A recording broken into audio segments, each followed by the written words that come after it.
Ladies and gentlemen, before the statue is unveiled, I'd like to invite Scott Duxbury, Chairman and Chief Executive Officer of Watford Football Club, to lead the tributes.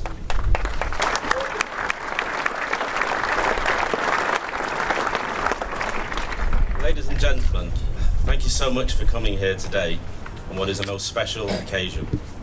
It's a real honour to be among supporters and, of course, Graham's family. As chairman of the football club, it was my privilege to commission the statue to honour Watford's greatest ever manager.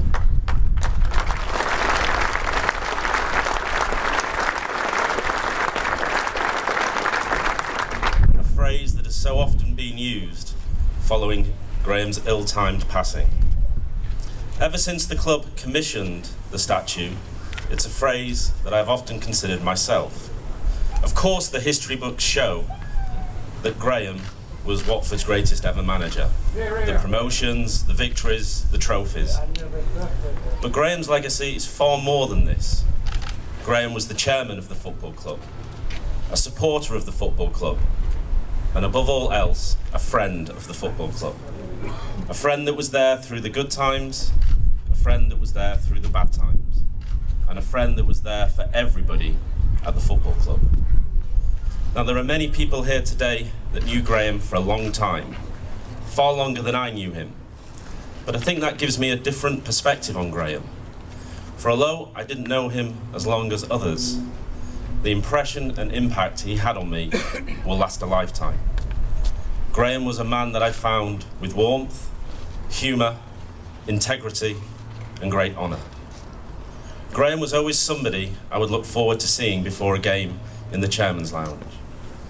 And with his passing, his loss there is deeply felt. Graham is a special place at this football club, a really special place, and it will never ever be forgotten. 6 years ago, when we bought this club, many supporters had concerns about the ownership and indeed me. Graham was the first person to phone me, to reassure me, to tell me the values of Watford Football Club, and pretty much tell me how I should run it. 6 years later, I'm still deeply motivated to make sure we meet those values and meet those expectations that Graham so clearly set in that phone call. So yes, today is of course about a statue to honour Watford's greatest ever manager. But for all of us, the statue is so much more. It's to ensure and acknowledge that whilst we've lost a friend, he will never be forgotten.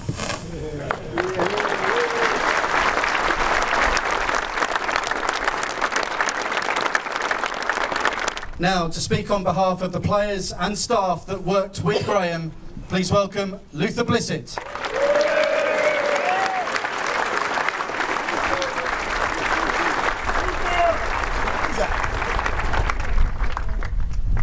Fantastic. Thank you all very much for that welcome, and I'm really pleased to see you here on what is for me, it's an amazing day for this statue, to see this statue being unveiled, because Graham was obviously someone very dear to myself and all of you.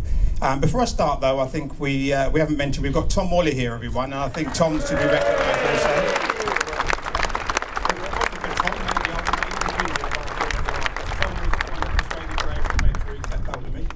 When they got rid of my key, so that's quite important. And also we've got John Ward also, who was with us, so very important. I think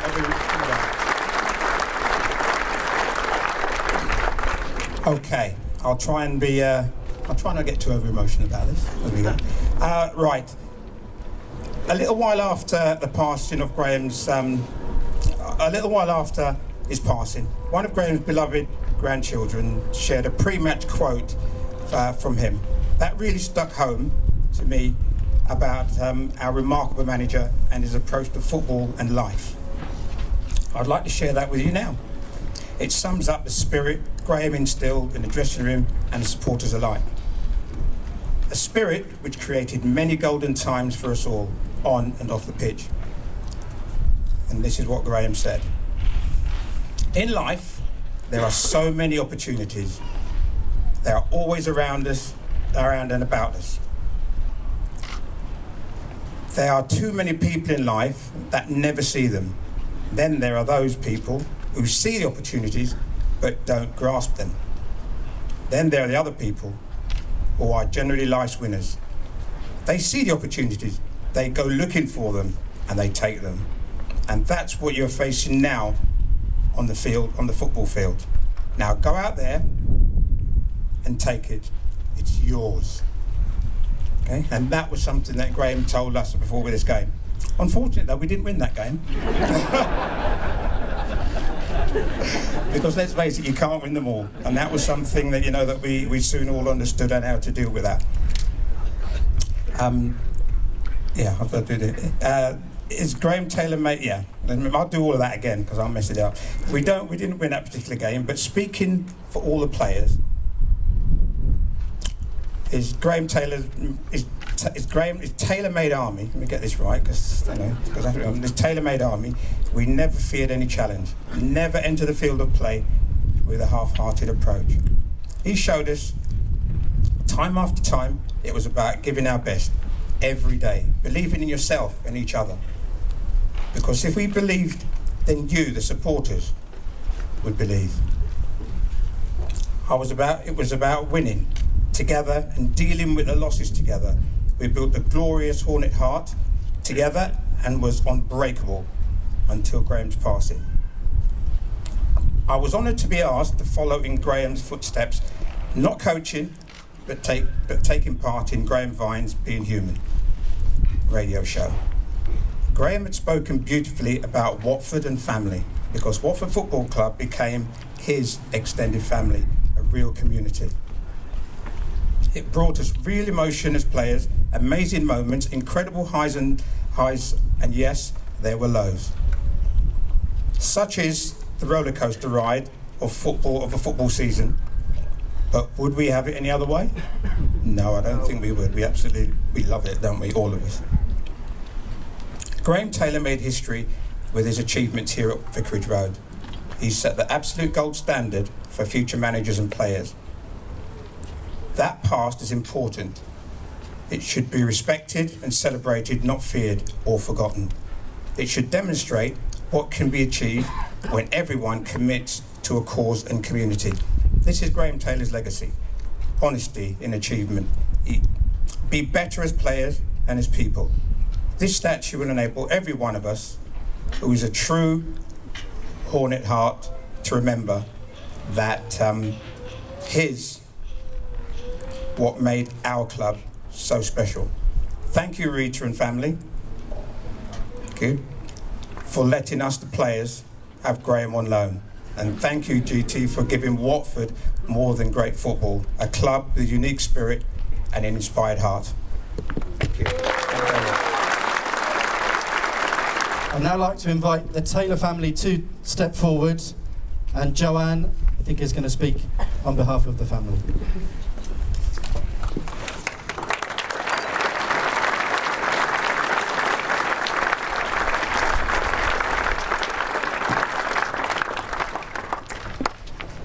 First of all, you see I've got a bit of paper. As Luther and I were saying, Dad was quite a fan of pen and paper, so mine is in the old-fashioned style. But I think first of all, I'd like to say, for those of you who knew Dad, let me reassure you that this speech will be short and sweet. Since his sudden death in January 17, as a family, we have been humbled by the many wonderful tributes paid to him. Also, we are incredibly appreciative of the kindness and generosity shown to us by Gino, Pozzo, Scott and the Watford family for welcoming us as regular visitors to Vicarage Road. All of us here, I'm sure, will have fond memories of the Graham Taylor era, and to know that this incredible statue sculpted by Douglas can be visited, photographed and touched by supporters gives us great comfort. I would like to finish by quoting Dad from his autobiography, which would make him smile, as he would not believe that I was allowing him to have the last word. So, in the words of Dad, I have never changed my opinion that football is a game for the people, During my career, I tried not to lose sight of the fact that we were striving to be successful for the supporters as well as for ourselves. Yes, we could all carry on playing the game without them, but there wouldn't be anything like the sense of enjoyment and satisfaction when things go well. Those memories can never be forgotten. Thank you.